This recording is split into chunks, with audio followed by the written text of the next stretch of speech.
Hello and welcome to Nightbreed Metal Radio. I'm Ben PM and I've got 3 bands for you today, starting with Judas Priestess. Judas Priestess are touted as the world's only all-girl tribute band, and they're amazing. I checked them out, they're very cool.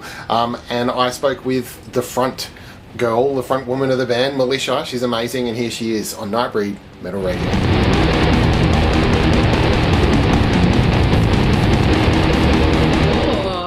Check you out. I love it. Man. Yeah, it's good fun. Yeah, Toxic with a K. Of course. Yeah.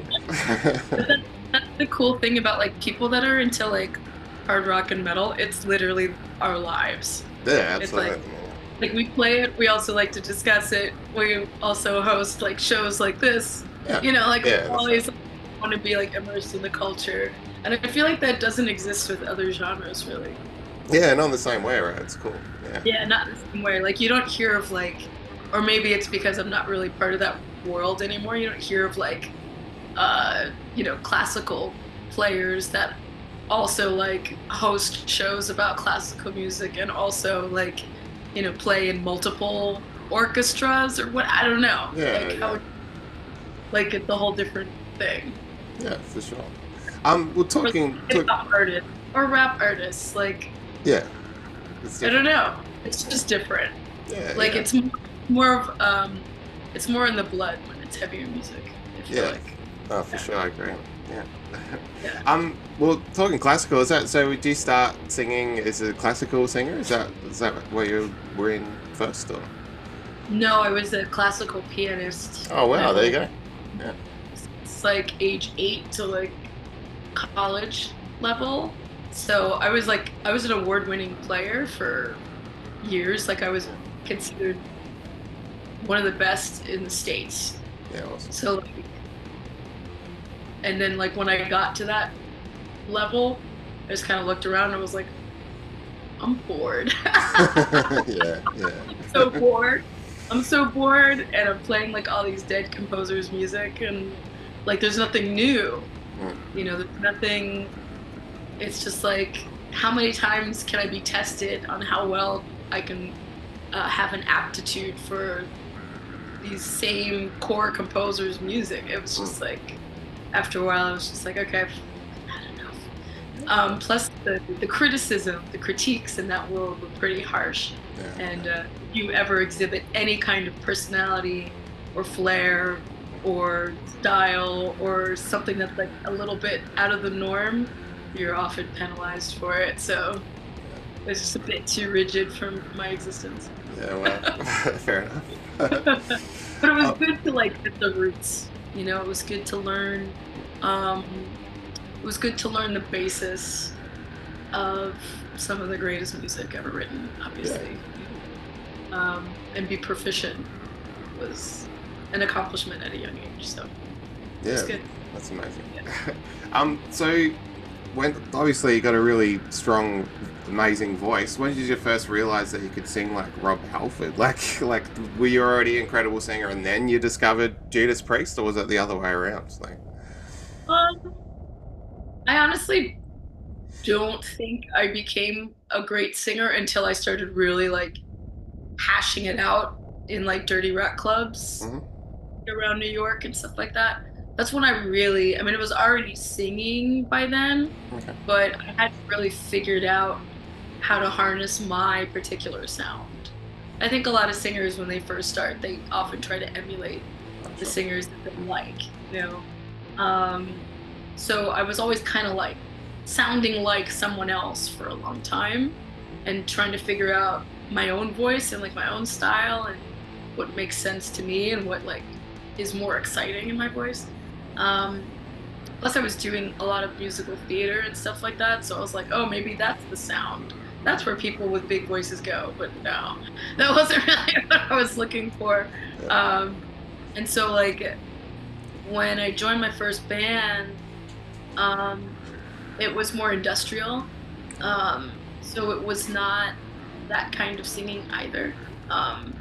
So yeah, it wasn't until like early 2000s when I was like, oh, I can like really produce like big aggressive sound.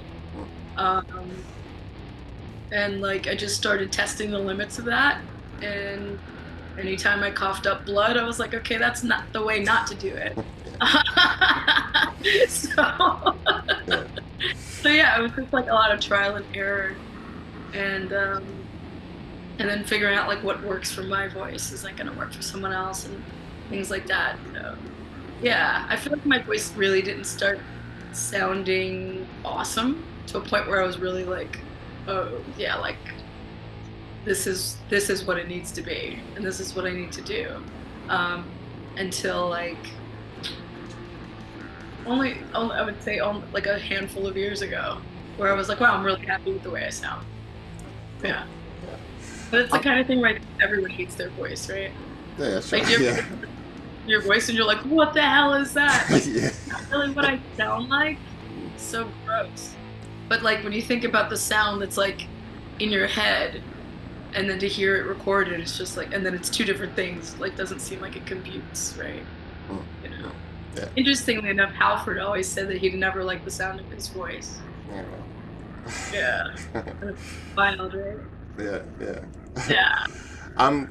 I saw you guys perform. I watched the video. You guys performed "Leaving After Midnight" with L7.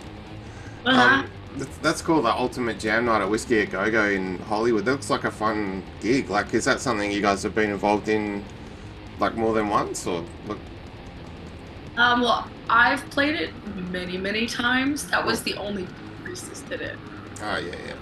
Like, I had played their solo a bazillion times. I was actually just talking with someone about that event earlier today. Ultimate Jam Night is so fun. I wish there was like an equivalent of it in New York. They tried to do it here a couple times, but it just doesn't really work. New Yorkers are busy and can be like, it's hard to get them out of the office or out of the house to do something like that. And also there's just less people here. Like LA, you have a lot more players to choose from, I feel like, as far as rock and metal are concerned. And I've been able to be a part of some really cool performances and jams up there. And it is a thing where it's like, I mean, it's completely unrehearsed. You just like jump up there and go.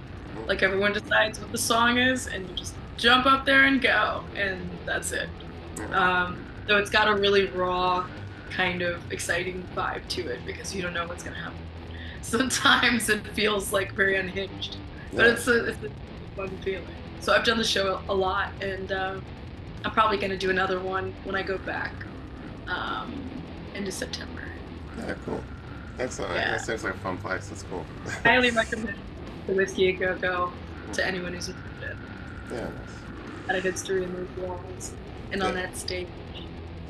Cool. And I saw you guys performed with John Petrucci, came on stage and played Beyond the Realm of Death with you. How'd you get together with John? Like, was he playing nearby or something? You guys know him? Like, what's the connection there? Yeah. Well, his wife is in the band, so that. Oh, there you go. Of course. All right. There you go. That's cool. Yeah. Yeah. And so John came with us a lot on things, gigs, outings, which was funny because like sometimes he would like carry her gear, which would then inadvertently mean that he would carry, you know, other people's gear. So he was kind of like roadieing for us at times. Yeah. And then we get to the venue, and he'd come in with all this stuff. And then someone would recognize him and be like, "Oh my God!" and like lose their mind. It was so funny, but he was just doing a husbandly duty, so to speak, helping his woman. But yeah, so we've known, you know, Raina. I think she came through a friend of a friend when we were looking for a new guitar player, and since then, like, he's joined us on stage before. He's worked with us in the studio. Like, we've have like a cool. It's a very. It's like, I swear the Petrucci family should have like their own reality show. I mean, they're just like they're such a it's a beautiful family. Their kids are fantastic. Yeah, family affair. Yeah, nice. So Judas Priestess has opened for some pretty incredible bands, you know, like Twisted Sister, Pentagram's like huge. Are there any of those big shows that really stand out in your memory, you know? It's like extra special kind of thing? Um, no. Yeah, that's cool. Nice. They weren't special, as if they weren't extra special. I mean, we were. It's funny you brought up the Twisted Sister thing for a second. I was like, oh yeah, that's right, we did. That was like very early in our career. Remember, I almost got banned from that city during the show because I'm stopping. So I think I dropped some F-bombs on the stage, and the mayor was there, and he was like, if she drops one more F-bomb, she's banned. And I was just like, go fuck yourself. Yeah. But yeah, so that was that day. It was a bike ride. I think it was like Bikers for Babies with Twisted Sister and Judas Priestess, and it was like a really fun biker event. And but I remember like what was it? Oh yeah, they were trying to like get us to do like sponsor shout outs during our set, and that's why they got a potty mouth from me, because I was like, unless these sponsors are sponsoring us, I'm not interested, like. Yeah. Why am I, your MC, your announcer for this show? So that's why that happened. Yeah. So that's dead. Almost getting whatever town that was in Long Island. Yeah. Cool. Yeah. But I'm used to getting banned, so it's okay. Yeah. Have you been listening to the new Priest album at all? The new Judas Priest album, Invincible Shield? Oh yeah. I mean, it's so funny. Like, anytime I listen to anything, Priest or otherwise, I'm not even saying specifically Priest, but just anything in general, I generally don't like it. Especially when it's from a band that I really love, because I want it to sound a certain way. And if it sounds different, I'm like every other salty headbanger out there, like, oh, it doesn't sound like, British Steel, or oh, it doesn't sound like you insert your favorite Priest album here, But the album grew on me. It grew on me. There's certain songs on there where I was just like, wow, there's some songs on there where I was like, oh, that's a really cool statement, or that's a really cool vibe, or that's the riffs are great. So there's a couple songs on there that I'm really just like, that I've listened to, like on repeat a bit more than some others, but like, I really love, like Giants in the Sky, which is, a tribute to Ronnie James Dio and Lemmy. I thought that was a really cool tribute to them. Of course, Panic Attack is a killer, and like, there's some great ones on there. I really like it. Priestess will probably start playing some of those soon. It's funny, Ian Hill asked me last time I saw them when they were in New Jersey. He was like, are you playing anything? I said, are you going to play anything from the new album? He goes, are you going to play anything from our new album? Which I thought was pretty funny. But we haven't like tackled it yet. We've just been, it's been crazy out in these streets. Yeah. Yeah. And so I was going to ask, like, when you're listening to new Judas Priest, is part of your brain going, oh, should we perform this one? Like, you kind of have that part. Yeah. Well, I think like on first listen, I'm just like, I mean, I obviously gravitate more towards the vocals. So I'm looking for like poetry. I want like lyrics, poetry. I want melody, which like Halford is notoriously fantastic at. Yeah. So I'm always looking for like, more so than just being like, oh, that's hooky, or like, oh, that's a great chorus, like, oh, that riff is dope, which is like the basics. I want even more, because I'm looking for like, I want wow moments. I want to hear like, oh, wow, it's cool that he put this together, or like, it becomes like, it's a bit more critical, I guess, than most people upon first listen. But yeah, I mean, he always outdoes himself with every album, so. He really, it's just like the fact that they've been making recorded music for 50 years. It's like, I can't even imagine what that feels like. Have this like catalog of your life. I mean, every artist kind of has it to some degree, but not to the scope that this is. This is like widescreen, Yeah. Like, imagine all the bands that you're in. Imagine if you made 50 years of music with those bands. Yeah, Like, it's kind of mind-blowing. Yeah, it is. So Judas Priestess featured in the Betty Davis documentary, yeah? The Betty, They Say I'm Different. How'd you get involved in that? That's cool, man. I got involved in that because it actually started in a different way than what I described in the movie. Because I had to really think about it, and I was like, oh yeah, I remember the first time I heard about Betty Davis was I was on stage with like members of the Black Rock Coalition it was a benefit concert for the bass player P-Funk. He was like in a bad way, and had some hospital bills that were piling up, so they did this benefit concert for him. So I sang at this concert, and someone approached me afterwards and said, you know who you remind me of? You remind me of a young Betty Davis. And I was like, who's Betty Davis? Like the actress? Like, what are you talking about? No. He's like, do a Google search on Betty Davis, like funk rock singer. And I was like, all right, cool. And I did, and then that's when I saw like the images of her. And I was like, oh wow, like I had no idea this person existed. And like we had like a similar aesthetic, you know, even though she was doing more funk stuff. It was like a funk rock hybrid she had going on. I didn't know anything about her, so like I went down the rabbit hole. So then when they were putting this documentary together, the filmmakers approached the BRC, the Black Rock Coalition, and said, hey, who do you think we should speak to as far as like people talking about their experience with Betty or whatnot, or artists that would be relevant currently, that would be kind of like, dare I say, I hate the word classified, but like grouped in to a similar category with her. And they're like, oh, we gotta talk to Militia. So that's how that came about. So they got me the interview, but I was kind of like, I don't know, I kind of felt like, you know, it's a mixed emotion thing, because it's also like we are only lumped together because of the way we look. Sure. You know, we wouldn't necessarily be put together musically. Like if we were masked artists, no one would know what we look like, and then would I be still asked for this interview about her? You know, so it was kind of like, okay, I get why you're putting us together, but you know, it's okay, that's fine.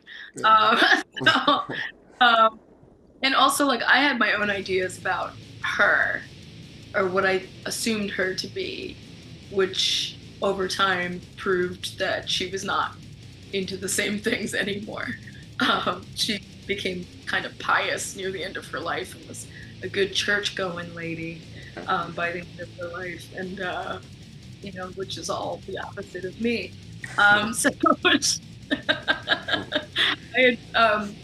They had filmed us at rehearsal and at a show, and I recorded a dedication to her for her to see, and I picked a song called Devil's Child, not knowing that she was like born again Christian or something like that. And I said to the filmmakers, like, oh, did you show her the video footage that we shot for her with the dedication? And they were just like, yes. Yeah. And that was it. It was never spoken of ever again. I was like, okay. I was like, fair. She thinks I'm the Antichrist, but it's fine. I'm used to being treated that way as well. So. Yeah. I watched a video of you guys performing. You've got another thing coming with Mike. I always say this wrong. Hasluck. How'd that come about? How'd you get together with Mike? Who? Mike. I would never say this name right. Metal Mike. Yeah, Metal Mike. Yeah. There you go. Yeah. Yeah. I feel so funny. Yeah, Metal Mike. Yeah, Metal Mike is great. I actually knew him for a number of years before Priestess. Yeah, New Jersey boy. And then he started playing Halford. And how did it go? Oh, he came to see us at a venue in New Jersey. And he was like, that was so much fun. Like, you guys were so much fun. And I was like, oh, I appreciate that very much. And he's just like, dude, I'll play with you anytime. And I was like, we're going to hold you to that. And so he's joined us on stage, I think, more than any of our special guests have joined us on stage. Oh, cool. It's because he's so phenomenal. Oh my God. If he had boobs, he'd be in this band. He plays so great. And his energy on stage is just like, it's such a shot of adrenaline. He's fantastic. Cool. Yeah. And Halford himself has praised Judas Priestess as well. Yeah, tell us about that. That's cool. Yeah, he's it's funny, when the band was first starting out, we all went to a taping of That Metal Show on VH1 that he was a guest on, and they told him that we were there. When he came out, he hugged us all. Cool. And then afterwards he was like, you know, during one of the breaks, he's like, "Who's the singer?" And I was like, "Hi, right here." But he knew me before Priestess. Oh, cool. So I had met him at, you remember the band Fight? I'm not sure, no. Fight, hey? Yeah. Halford's like 90s band. Oh, okay. You know, Yeah. Water. Yeah, I'm okay, thanks. Yeah, he was, he had a band in like the mid-late 90s called Fight. And he was like trying out a whole grunge aesthetic, and like, you know, it was like, Pat Lockman was in it, and he from Steel Panther was in it, I forget his name. But yeah, it was like a grittier, like almost nu metal-y, dare I say, sound. So they made a documentary about Fight, and I met Halford at that for the first time. That was like before Judas Priestess. So when Priestess was forming, I sent them photos of me with Rob Halford. They were like, "Oh my God!" So yeah, the relationship that he and I have has been really cool. The way that it's been building, like since that initial meeting at the Fight premiere, to now, it's just like, I'm so thankful for it. I always have felt very simpatico with him through his lyrics and his vocals, because it's like, oh yeah, you're in a metal band and like you're not screaming your face off, like you're singing these amazing notes. It's like, it's almost operatic. It's very theatrical, and it's got so much attitude, you know, and so much grit. And then also the lyrics he has are like they're like borderline Shakespearean, you know. It's like, the songs are so well crafted. So that's my biggest attraction to his style. Like no one does it like that, you know. And I think I always felt like he and I don't know, just always felt like I had like a weird connection to him in some way, even before Priestess. But then like when Priestess happened, it was pretty undeniable. And then over time, when I got to see each other more and more at events, concerts, what have you, or I'd send him videos. He loves YouTube, so I'd send him like YouTube videos of stuff that we were working on over the years, just so he could see, because we were playing songs that Priest had never performed live, you know. So some of it was like really deep cuts that they've never even played. So it was kind of cool to like be developing a relationship with him and building the band at the same time. And then over time, it just became this like natural progression. We always made it a priority to respect their legacy and respect their music. We would never make it come off as a joke, like some other tributes kind of like make their band kind of jokey. We never liked that kind of thing. You know, like for example, we were asked to do some commercials at some points, and we were just like, no. Like we're just like, you know, we do this thing, and it's like out of respect to Judas Priests, and like we're not gonna make a joke of them or us, you know, by doing these like silly kitschy commercials or whatever. So we turned them down. But yeah, it was always a thing where like I think they could tell that we were in full respect to them. That's cool. Yeah. So, and then he quotes us in his most recent book, Biblical, which was a really cool shout out. Yeah, that's awesome. So Metal Mike's played with you guys, and obviously, you know, Rob Halford. Is there any chance you could perform together, you and Halford? That would be awesome. Yeah. Yeah. I mean, I'm always down, you know. I think it would be awesome. I'm down to do anything with him. Yeah, cool. You know, Yeah. like he's the metal god. Yeah. Never. So Judas Priestess is playing Australia for the first time in August. That's exciting. What's the go? Like, do you have like set lists? You're like, okay, we're going to do this show on this tour, or is it a little bit different to that? Like, Well, I think we're beyond excited to come to Australia. This has been like a long time coming. yeah, it's cool. And yeah, we're just so stoked. Not just for like the shows, but for like the culture and the people, and just to like be in you guys' realm and just like soak up the vibes of how metal fans are in Australia, you know.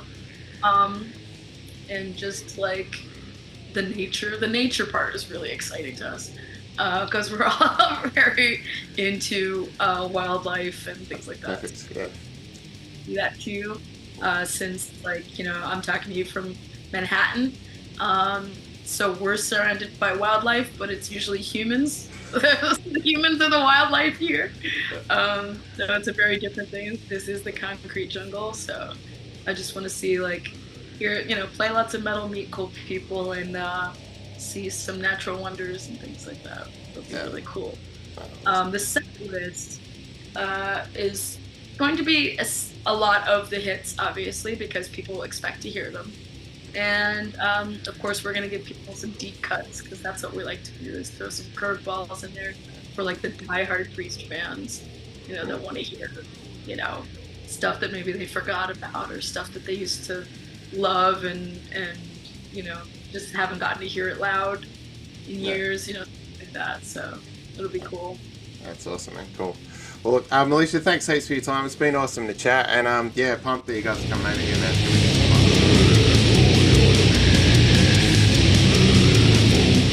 The Judas Priestess is touring Australia. Unfortunately, not a WA show, but they are hitting many other cities in the country. Tickets available below. Simone Simons, I'm definitely saying that wrong, the front woman for Epica, with that amazing, massive operatic voice. She's putting out a solo album, 23rd of August, called Vermillion, and she worked with none other than Arjen Lucassen.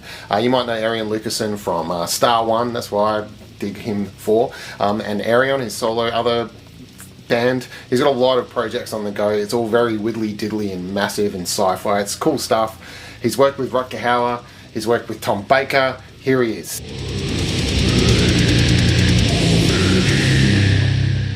Arjen, thanks so much for joining us today, man. It's really cool to see you.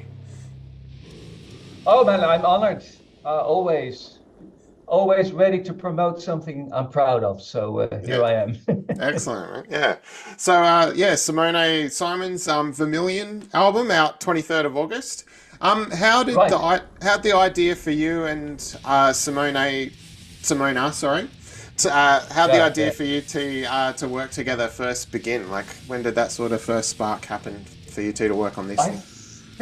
I think the first, I mean, we've been working together a lot, you know, in my project Arjen. And it was always fun, you know, we always had laughs, and we had the same taste in music.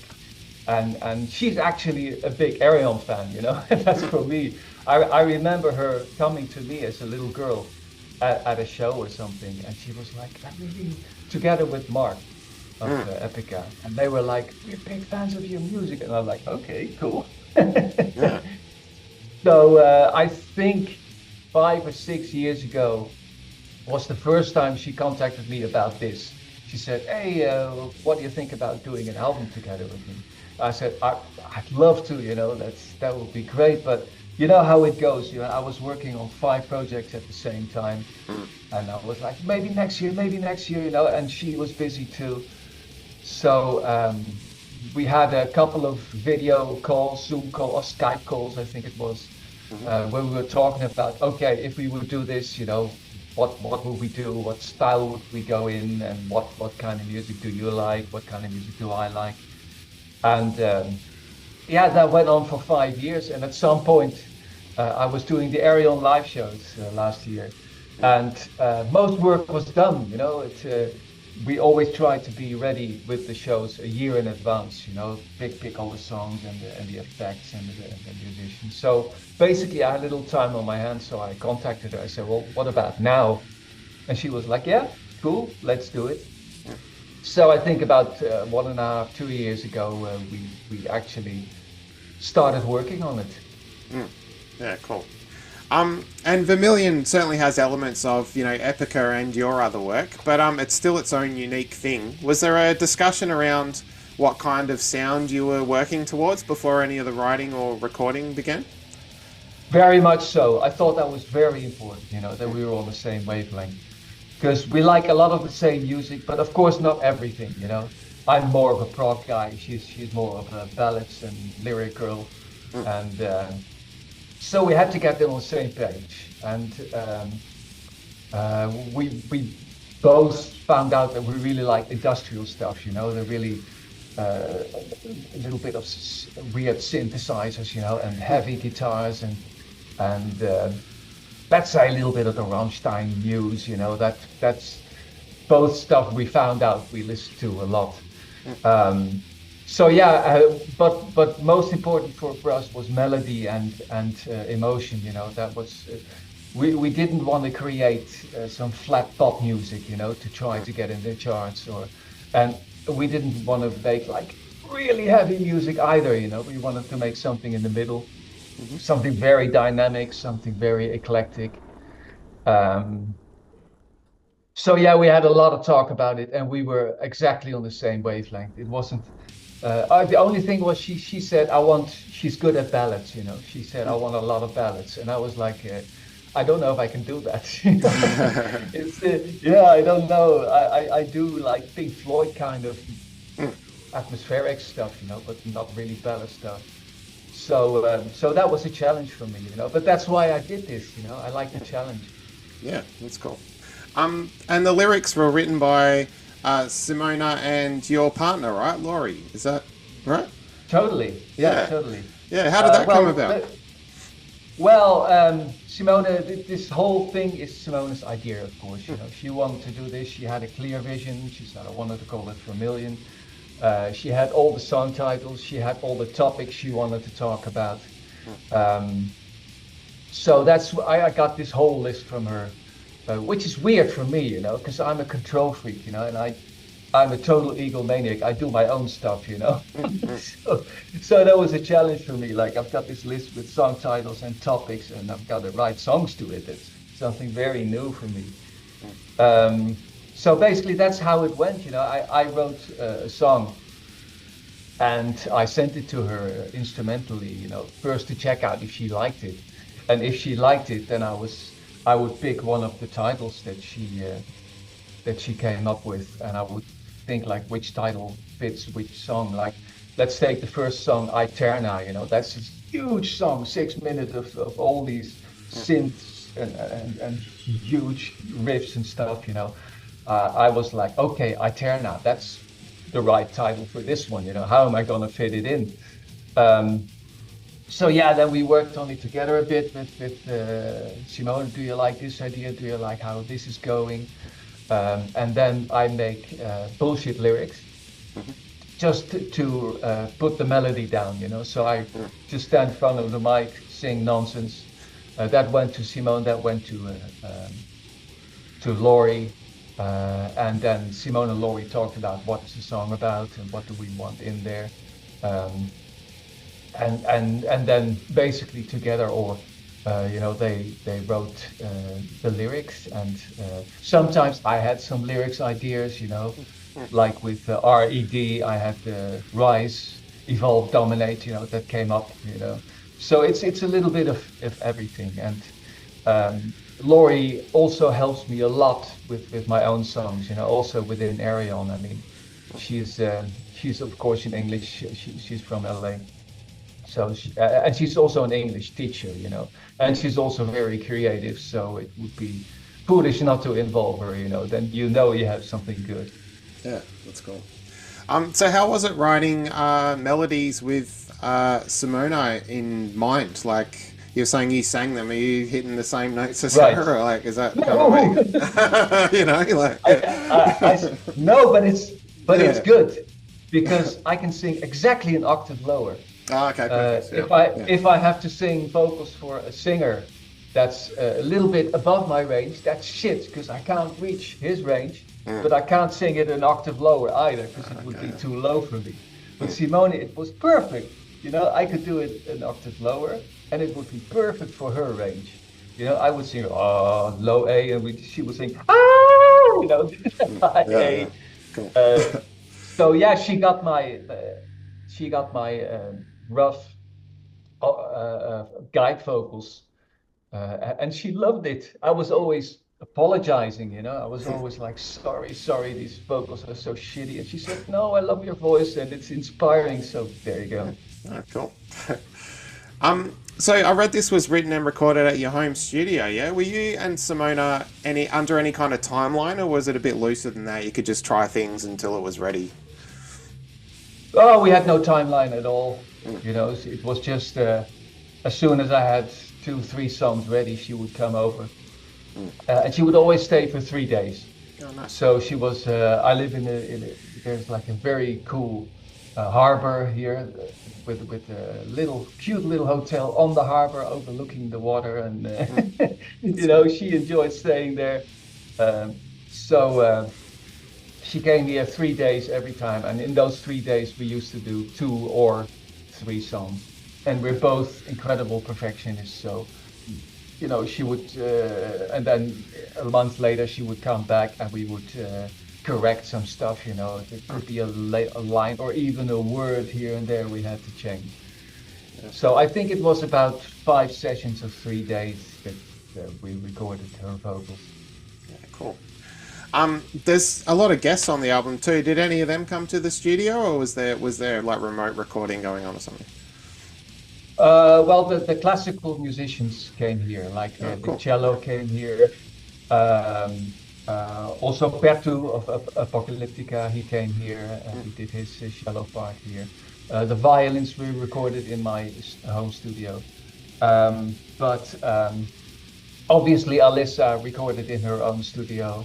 Mark of Epica, Mark Jansen, he recorded in his own studio. So yeah, well, who else do we have? We have a list here. Rob van der Loo recorded his bass at home, and the drummer is very cool. Koen Herfst, he has a studio where he can record drums, So that's brilliant. We didn't have to go to a studio and work on it for days and days. I would just send him the song. And then a day later, he would send it back to me, like, what do you think of this, And you're just on the phone, and can you change this, and can you change that? Yeah, so what about this, That's So cool. that worked perfectly. Yeah. So yeah, it's a little bit of everything. Some stuff was recorded here, some stuff was recorded in their own studio. Cool. There's some really tasty sounding Pink Floydish guitars in parts of this album, particularly the lead part. Yes. Yeah, the lead part in Dystopia in particular really stands out. It's nice. Dystopia is a very Floydy song. Yeah. What's the guitar setup on that one? What are you playing for that Floyd kind of sound? It's a Fender, of course, a Stratocaster. I don't have it here. It's in my studio. Okay. Fender Stratocaster to get that sound, with the bridge pickup. Going through a Bogner amp. I work the old-fashioned way. I've tried all these digital simulations, but it doesn't work for me. It does for analog synths now. I was always an analog synth freak. I never want digital synths. This album is all digital synths, so I'm not an analog freak at all. But simply, when I put my real amp and I put my real speaker and I put 3 mics in front of it, a ribbon mic and a Bayer and an SM57, of course. I still get the best sound. So it's all the old-fashioned way. Yeah, that's cool. Yeah. So you put your first solo album out in like '94. You talked about it briefly earlier. How is it writing solo compared to collaborating, just in general for you? Like, what are the sort of the main differences, do you think? Well, most albums I do are solo albums. Yeah. Arjen is basically a solo album too. You know, I don't have to work for anyone, not even for the record company. You know, they're like, you do whatever you want, and the fans, you know, they weirdly enough they enjoy whatever I do, because Arjen is eclectic. You know, it's versatile. It can go from poppy to rocky to electronic to classical to acoustic. Everything is there, and so I can do whatever I want, which is cool, of course, you know. But I have to say that in this case with Simone, having some guidelines and having to please her, you know, that was a challenge, and I liked it because it got the best out of me, you know. Yeah, that's cool. Yeah. Talking Arjen, you brought out a live album in May this year of the Live Beneath the Waves of the 01, right, 011, yes. you know. Yeah. Tell us about tell us about that. Where was that concert performed? It looks like a great venue. Well, once every 2 years, basically, it has become a rule. You know, it's a rule now that we play every 2 years. We hire the O13 in Tilburg for a week. Oh, nice. So the first 4 days we set up everything, because you saw the videos maybe. Yeah, It's a huge setup, and you have to build the whole stage, and then on Thursday we do a dress rehearsal, you know, for just selected people, and then Friday we do a show, Saturday we do 2 shows, and Sunday we do 2 shows, which is pretty heavy, you know. Yeah. So it's basically we do 5 shows. For about 15,000 people, and it's very scary for me, you know, because the live stuff is not really my passion. You know, I'm more of a studio guy and writing songs guy. But you know, the fans love it, and the musicians love it. So I gotta do it. Yeah, that's cool. Yeah. Yeah, I saw you've got like even just one song, "The Day the World Breaks Down." You got so many vocalists and people joining on stage. Yeah. It's crazy. It's got to be hard coordinating, getting all those people in the same place at the same time, right? Like that's got to be difficult. No. You just have to start early. Oh, sure. You know, you have to start 2 years in advance. Then you have to like decide which songs are we going to do, which singers are we going to get, and then you approach them like. Maybe more than a year in advance, and then they know, you know, they know what their schedule is, or they can keep their schedule free, or they can say, you know, it could be I'm playing in those months, so sorry I can't do it, but we have to know, you know. But if you start early enough, you get the people who can do it and who will you know, sign the contract and say, okay, you know, I'll be there. But yeah, sometimes they can't do it, you know. So like, of course, with 01 we wanted Flora in there, but she couldn't do it. So yeah, there's always 1 or 2 people who can't do it. But by now, you know, I'm in the position that I can work with people who really want to do it. You know, that's very important for me too. Yeah. You know, if I get the feeling, oh, this guy's only doing it for the money, and I had those things, you know. If I ask someone, okay, well, you better have a big wallet, you know. I literally, one of the musicians said that to me, and I was like, well, yeah, my wallet is pretty big enough, but not for you, man. Yeah. So of course they'll be paid well. That's not the problem, you know. But they have to do it really because they like it, because you can see it, you know. If you're in the audience and you see these singers on stage and you see them having fun and you see them enjoying the stage with each other, you know, and there's chemistry between everyone. That's what makes an Arjen show for me. Yeah, that's cool. Another great project of yours is Star One, that cool Hammond sound. Are there plans for any more Star One coming up? Well, basically, I just did the third Star One album, Rebel in Time. And I think there's about 10 years in between the Star One albums. I think the first one was somewhere. I'm not good at this shit. Yeah, like 2002, I think the first one, from memory. Could be, yeah, could be. You're better than me. So yeah, and then the second one was 10 years later, and then this one was 10 years later. So no, there's no plans for another Star One. And also, that the configuration keeps changing in Star One. I mean, at first it was really a band with Floor and Damien and Russell and Dan. But the last album was already turning into kind of an aerial, with lots of guest musicians, like Steve Vai and I have too many to mention. So yeah, I have no idea what the next one is going to be. Oh, that's cool. And another one of your albums, Lost in the New Reel, I've got to ask, you had Rutger Hauer on there, like that as Voigt Kampf. That's amazing. How'd you get together with Rutger Hauer?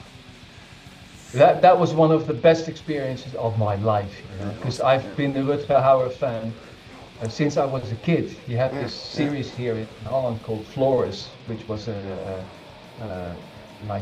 castles and knights and stuff like that, and I loved that stuff. And I was such a big fan of him, and at every part he played. And then my favorite movie of all time, Blade Runner, he had this part where he was amazing, that whole rooftop scene. Yeah. So I needed a narrator for that album, and of course he was my first choice. But how do you reach a guy like that, So I simply went to his website, and I simply posed the question there, and I got an answer back. Hey, I checked you out on Google. Love what you're doing. What's the plan? Yeah, wow. and then a couple of months later, I'm Skyping with him every day, which is really surreal, one of your heroes. And he was, getting makeup for a movie. He was sitting in the trailer, and I was Skyping with him, about this. And he didn't, it wasn't like a paid job, he just loved to do it, and he wrote all his own text. He said, I'll do it myself, and what you want to say in this song, and then my girlfriend Laurie, she went to the US to record him there in the studio, which was an amazing experience for her too, because even her coming from LA, she knew him and she loved him as an actor. So yeah, he was a weird guy, he was Skyping with him. He suddenly started talking English to me. We're both Dutch, I was like, why? And I didn't question it. I just, talked English with him. What the fuck? So, but yeah, he was a weird guy, but really very charismatic. Very good. That's cool. So science fiction is infused in heaps of your music. Are you reading or watching any great sci-fi at the moment? I'm trying. I don't like the sci-fi so much, the newer sci-fi. Okay, yeah. Look at how Star Trek evolved. The old series was so great. Next Generation was fantastic, and then you got these newer series, and it I don't know. It wasn't about the people anymore. It wasn't.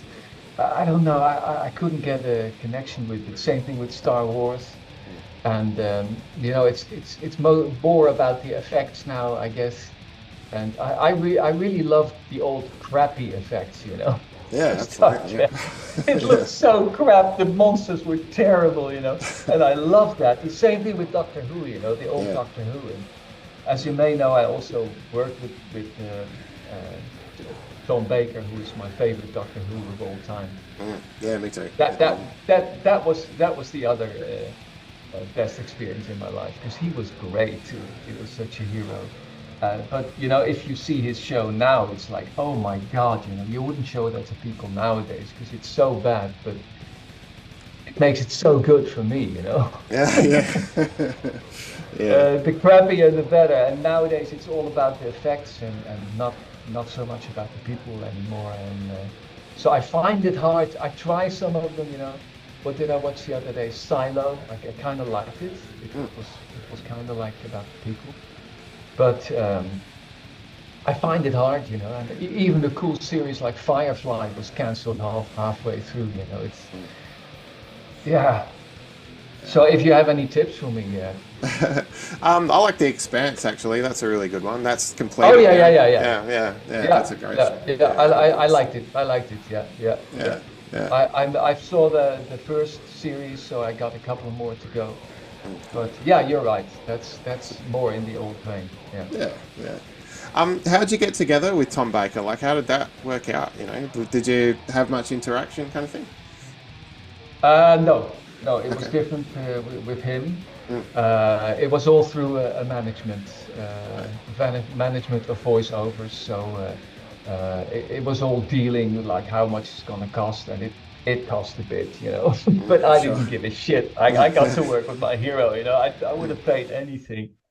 And so I had no contact with him at all. But then I went there to the UK, and he was there in the studio, and then we had a lot of contact, and he showed me what he got, and he also changed a lot, and he was also really into it, and he was 84 already at that point.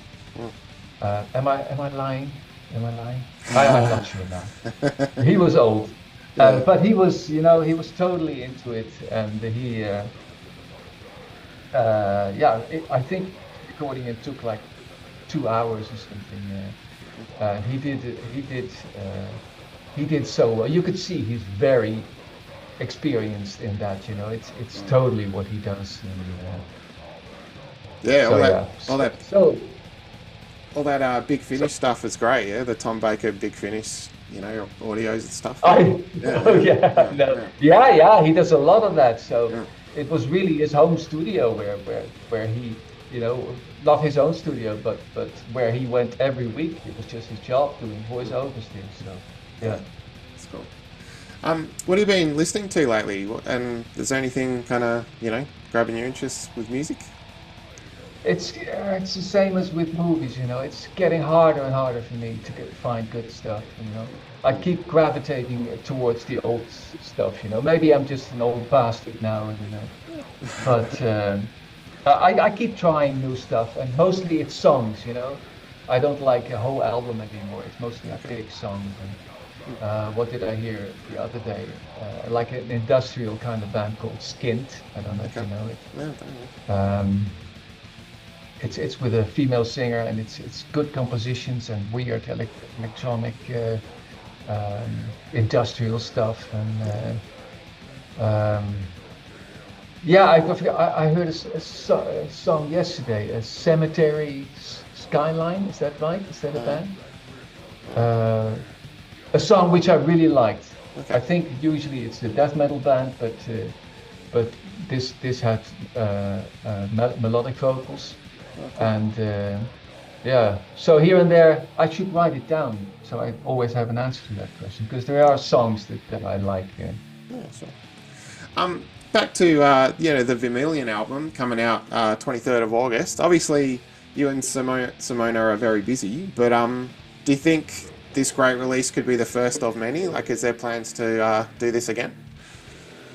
I never know. I never know these things, you know. I never plan ahead. And if I do plan ahead, I keep changing the plan, you know. Sure, yeah. It's usually what I get an idea, and let's do that. And then I get an idea, let's do that. You know, that's how I work. You know, we work well. We work really well together, and I think I made one of the best albums I made in years. Cool. So the option is definitely there, you know, for me at least. And of course, it will also depend on what the album is going to do, you know, if people are going to like it. I mean, if no one likes it, you know, I'm not going to do it again. But so far, you know, Vermillion has almost a million views on YouTube. And the second one, the reactions so far are great. So, if she would ask me, you know, I'd be there. Yeah, awesome. What's next for you? Are you currently working on anything? I wish I as you know, I did 3 projects this year. I did the live thing, the live release, the DVD, Blu-ray. I did a project called Plan 9. And I did the Simone thing. So for a year, I've been working on 3 things at the same time. And suddenly they were all over, and I wanted to go to the next project, but there's nothing. I'm empty at the moment, and it's terrible. I hate it, and nothing to do about it. So I'm basically waiting for inspiration, and what I would like to do is another solo album. So a follow-up to the new reel, and find another cool actor. Any ideas? Well, Shatner's still with us. We got William Shatner. He's still there. Yeah. That was fantastic. Yeah. I tried, of course. I tried Patrick Stewart. I was very close to Patrick Stewart at some point, but it didn't work out. So Shatner would be cool. Yes. Yeah. Awesome. Arjen, thanks heaps for your time, and everyone check out Vermillion. It's a killer album. Thanks very much, mate. Thanks a lot. Glad to enjoy it, man. Okay, then. Cheers. Bye. Bye.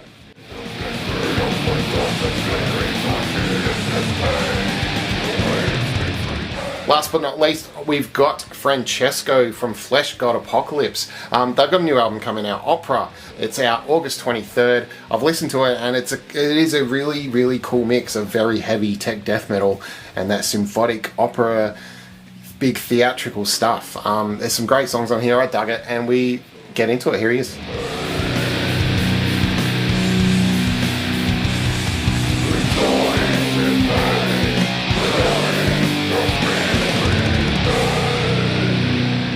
How you doing, Francesco? All good, man. All good. Excellent. So Fleshgod Apocalypse, the 5th studio album's coming out August. Yeah. I read this is based on a mountain climbing accident you had. Is that right? Yeah. Yeah, that's crazy. That's a pretty tough, life-changing experience for me. Oh, yeah. Yeah. Yes, we wanted to have. We wanted to put this story, like, of course, we treat it in a more metaphorical and poetic way, but it's a true story. It happened in 2021, and I've been doing this like climbing and having a mountaineer life, an adventurous life, wild adventurous life for all my life. And in 2021, one day things went wrong, and I had this accident, and the accident itself was pretty scary. It was bad. I destroyed myself, but also the almost 3 years of recovery have been pretty tough. So we thought it was a good opportunity to talk about a lot of emotions and feelings that I had in the last couple of years and put it in the music, because these kind of things are basically, good fuel for inspiration, both on the music side, like of the whole thing, both on and of course on the lyrics and on the concept. So basically, it's that. Did the recovery affect your playing at all? Like, were you still able to play? Like, I can play. I mean, like, I'm not like before, and of course, my mostly my left hand has been injured. Okay. Yeah. I mean, not the left hand is the injury and the inability of my left hand is a consequence of breaking my left arm. I broke the elbow, like that exploded completely. So when I fell, I had a very severe nerve injury, and they had to cut one of the nerves of the arm, and that basically reduced I don't know, maybe I have 30% of the motions that I had before in my hand. Yeah, wow. So now it's a little bit tougher, but luckily, what's needed in Fleshgod from me now, like on guitar and on bass, it's enough but it is enough to carry on with the instrument. Sometimes even if I'm not, in health as before, but sometimes I play even better than before just because I'm more focused. So, it's that's with sometimes this disasters, bring some opportunities as well. So it's like very weird. Yeah. So opera is structured as a 10-act theatrical piece, yeah? In the tradition of Verdi and Puccini. Was the songwriting process different to how you would normally write, seeing as it's sort of part of a larger piece, that kind of thing? Well, yeah, the songwriting, like it was not different in the like the team, like the people behind are always the same. It's always me and Francesco writing the majority of the music, the structure of the songs, and taking care of the concept. And I was developing, especially this time, because it's my story, so I was developing the lyrics. The big difference is that we started writing when I was bedridden, so most of the music has been sang and not written with the instrument in the hand, because I could restart, kinda putting my hands on a guitar like 5-6 months after the accident, and and in the first 6 months we still wanted to capture the mood and the atmosphere of those times, so we kept writing. And so yeah, in that way it was a different one. And also in the songwriting itself, like especially for the lyrics, was different, because this time is the first time we talk about ourselves. I mean, like, I talk about me in first person. So yes, it was challenging for me, like psychologically challenging, let's say, and also the way we wanted to put it, because I really don't want to just tell the story as it is, like very raw. I wanted to take it to the next level and try to make it as poetic as possible. So when we decided to treat it as an opera, and when you do something like that, most of the time you need dialogues because you have different characters. So also that was a different such a difference, because before it was like me talking about something that I see, or like I'm the spectator, like the watcher of something happening, and or I can describe a situation, but I'm always outside that. This time I'm inside in first person, so it was also different what I was writing, because most of the time I was writing about myself, and picking the right words and trying to put in words your emotions and your feelings. In a way, it's much more important. You feel you want the perfect word all the times, because you're just talking about yourself, so you care more in a way. So yeah, for this reason, this was a little bit different.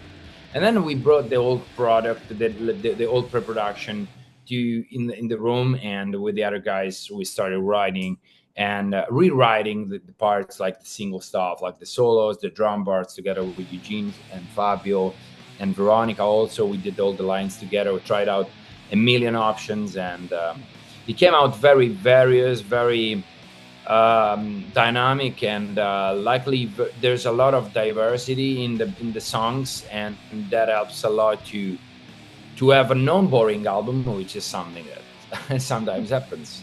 Yeah, sure. That's cool. Visually, the music videos and the album cover as well all look fantastic, with lots of black and red. I know you had is it Felicia Fiorini with the art? Yeah, and Francesco Esposito. Yeah. So what was the relationship there? Did you give them like the lyrics, or have a chat about what you sort of had in mind? How did that kind of? Yeah, we wanted to like the cover art, like the intro and the first song. They are some kind of like an anthem. I would say like a note to art and to how grand and how important and immortal is art, and how that, you know, as soon as it's released, it's not belonging to the artist anymore. So it kind of, you know, it's your real portrait, you know, for the posterity. So I mean, that reminded me some paintings I had the pleasure to witness in my life, and I was like, you know, we should just try to portray that thing, and Veronica was the perfect you know, character to do it, because she represents the artistic side, like the most classy and refined sound of Fleshgod. So we put in this.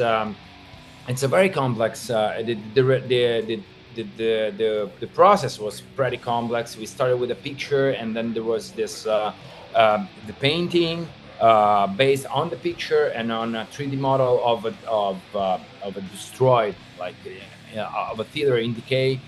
And basically, she represents art and music overcoming the men, which are represented by the bones below her, and also the world. And when I say the world, I mean everything happening around her, like economics, wars, and like all the consequences of human behaviors, you know. So we are living at the moment in a theater that is just, you know, going like is just you know, clashing, I would say, you know. It's, and we feel doomed, but we can still rely on art, you know. There's something that will stay, and we had the opportunity in the past few years to really appreciate it, to really quantify, and, you know, have a much more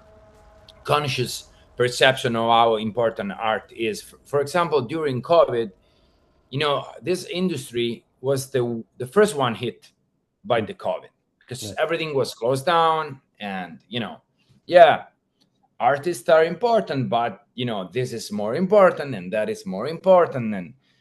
And I agree. I mean, like, I'm not putting myself on the same level of a doctor during COVID, or like anybody that contributed to, you know, the rebuild, you know, of the whole society after such a mess. But what I'm saying is, do we remember what was the only way for us to survive mentally?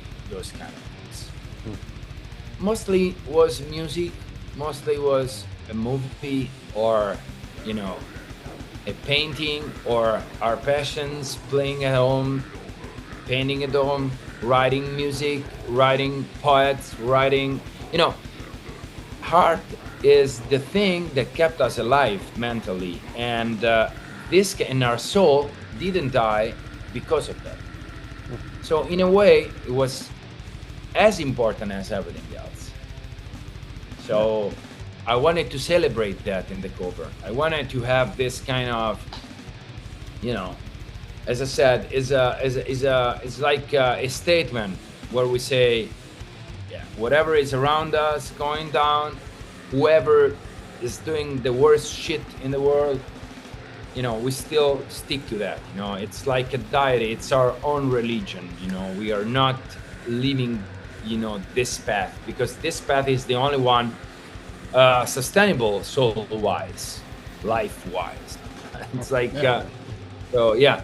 And for the videos, it was mostly the same. Like, we took the song, and the songs are about, you know, rebirth, basically, and surviving the adversities. So we try to portray those things. You know, in each video, there's always this kind of sense of like final victory. You know, that in the end is always there. It's just up to us the way we figure out to reach it.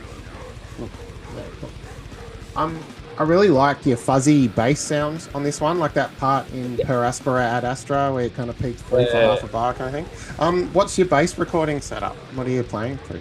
I was playing this.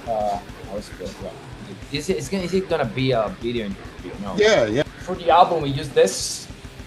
Oh, nice. Yeah. Beautiful. Yeah, and another one. With this one, we did all the very like heavy metal, like death metal parts. It's a 5 strings. It's a Valentis instrument, and it's basically he has 2 EMGs, and he has a very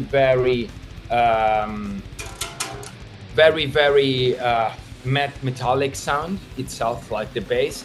Yeah. So yes, we put some distortion in it, but it wasn't that much. It's a little bit like a dingwall, a setting, but with a little bit more tone, I would say. And the other one is the 4 string. It was I got it from the former bass player Paolo. He left it to me, and it's a 4 string, is a Ruffini bass. And we use that for Till Death Do Us Part. We use that in some like more melodic soloing part of bass.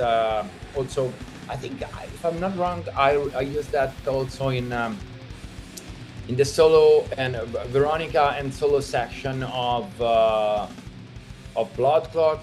So we used a couple of things. And for what concerns the amping and everything else, it's like Jacob Benson did the magic, and we'll never know. I mean, I've sent the lines, and we were trying out with some ampeg. We tried out with some like pedals, and sounded amazing. For the recording, we used also a couple of plugins, very nice, Neural. And what else? I also tried out the Bogren digital thing. We did a lot of things, and in the end, I think that probably is the best sounding bass we had. I also like it a lot in No, like the bass sound that Jacob Benson does. Mm-hmm. So Veleno, No, and Opera is probably the most tasteful, sound we have. Yeah, cool. And Eugene Ryabchenko, the drummer who joined you guys in 2020, like he's a maniac player. How'd you get together with Eugene? Like, how do you guys know him? Yeah, well, like he was a big fan of the band. Like I met it in 2014 in Budapest, and we were hanging out, and we spent some time together at the show, and it was very nice to me, of course, and very like that. I had the perception that he really liked the music and not just my drumming back in the days. So when we had Tommy leaving, and I was going back to the vocals and guitar first. At first we had very short time to fix the problem that we had, like, because we still had we had some shows going on that we didn't want to cancel.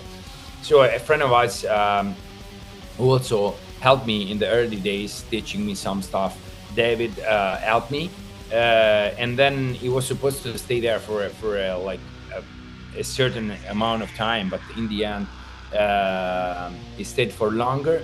And right before COVID in 2019,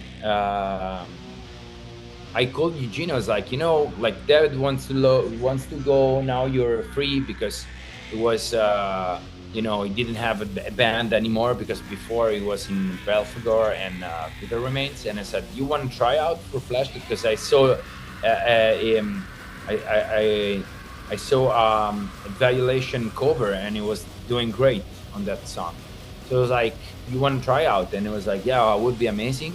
So early 2020, like right before pandemic, we did a short run in UK, and it was amazing. And since then, it's amazing.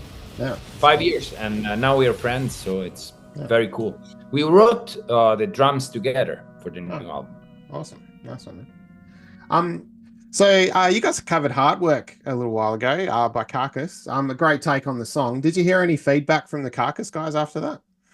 Yeah, they were like, I remember they checked out. They're nice people. They're super, like, I love the band, but also they are super nice people. And I think that when they listened to the song, I remember they said that they rather like the At the Gates version. The At the Gates song, "Blinded by Fear," was a little bit better.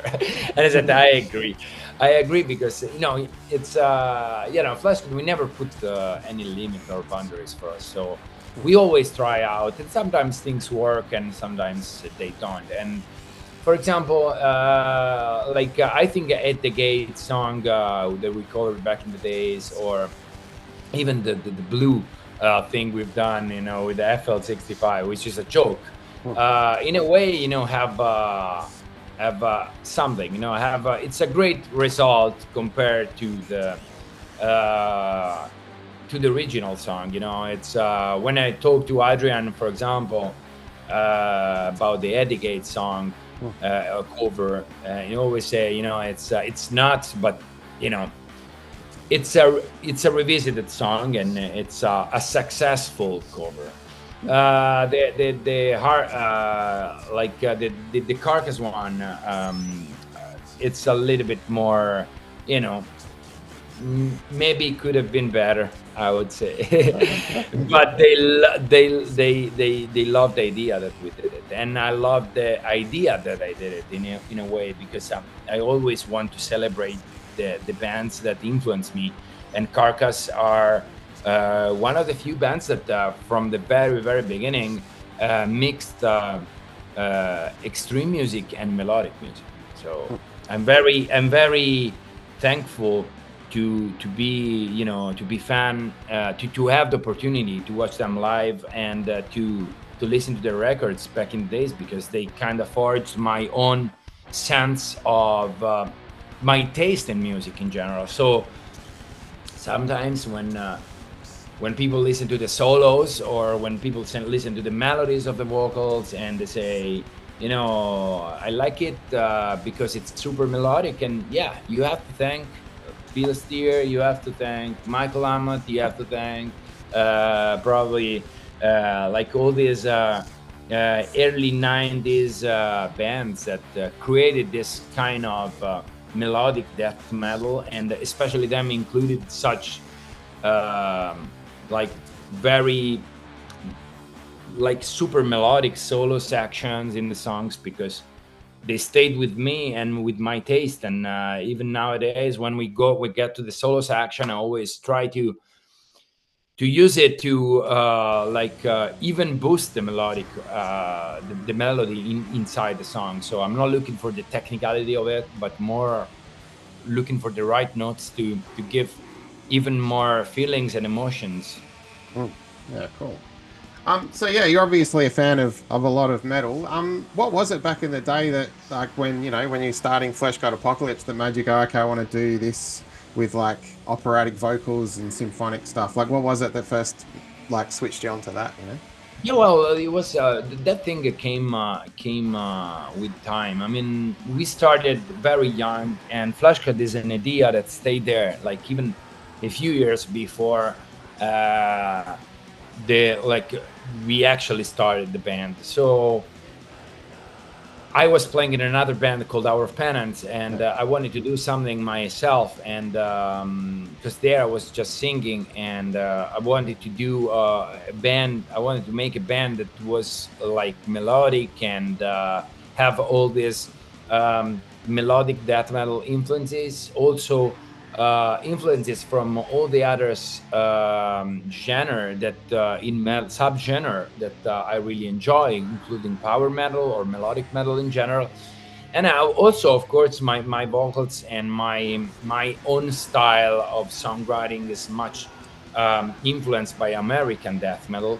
So it has this kind of elements. And at first it was more like technical and melodic metal, but then with Francesco coming in and then Veronica, we developed these things slowly, and I think opera is the sum of it. It's the best result, because it's the album in which all these sides of the band, all these aspects of the band really coexist in the best way. There's a very balanced. The elements are many, but always kind of balanced. That's my perception, at least. So I think it's we did a great job in especially in because it's a very complex mix to balance everything and give enough importance to every single thing in throughout the album without killing other stuff going on, because we just wanted to boost it too much. So I think it's a mature, it's also the most mature album for these reasons. Yeah. Do you have much to do with mixing? Because I imagine it must be difficult trying to balance all those really big sounds. Mixing is a nightmare. Mixing Fleshgod is a nightmare. So yeah, big ups to Jacobans and Marco Mastrobuono for recording it, and they did a killer job. So yes, it's a fucking nightmare because it's super layered, and we have we are one of these bands that really, especially with time, refined this kind of thing. And because when we started, we didn't know anything about it, and now we have more consciousness and skills, let's say. So we are very specific when we request something, and they are amazing and extremely skilled, because they always please our taste. They always present a sound, like a song that already sounds great, that you have to just give the green light. You don't have to work on that too much. They are very, very good. That's cool. So I know you got a world tour coming up right after the album. You're going some places. Are you hitting anywhere you haven't been before? Now, for what we have now, we go to America, and then we go to Europe, and then we do some Asia, because it was very successful the last time. So I actually at the moment don't know if we're hitting some new places, but for sure, in the next 2 years, we're gonna basically tour and promote opera. So we're gonna be around for something like 1 year, a year and a half, and then we will probably slow down and start moving to the next chapter. But for now, yes, there's gonna be a lot of touring, and we start with America. We've been there several times, but it's always exciting because it's a great place to play for us. Cool. I don't know, you were in Australia not so long ago, but I'm sure fans would love to see we want to come back. We want to come back. Some shows were very, very successful, so we really want to come back. But it's from the other side of the world, so it takes time. Yeah, and there's a lot of bands that want to come, so it also have to wait your own time to come back, have your own spot in there, because otherwise it's gonna be overlapping with many other bands, and it's just unfortunate, because then you don't go there very often, and the fans don't have the chance because they have to choose between too many bands. Yeah, fair enough. Cool. Francesco, it's been awesome to chat. Thanks for your time. Cheers, Thank you very much, man. Thank you. See you soon, man. Goodbye. Yeah, man. See ya. Thanks to all those great people for joining us today on the show and talking metal. Thank you for joining us also. If you're into it, you like what you see, hit subscribe, because I've got plenty more interviews coming up. The next interview video will feature Tuomas Tua from Wolfheart. We're talking to Lyndon from Iniquitous Monolith, and also sneaking in there, Dick Valentine from Electric Six is also going to be on the next video. Lots of metal coming up too. Some new Rassilon Records releases are always on the way. The thing I'm working on now, the Demon Sin score, is definitely making good progress, and you'll hear from it very shortly. So yeah, hit subscribe, check it out, links below. Thanks very much.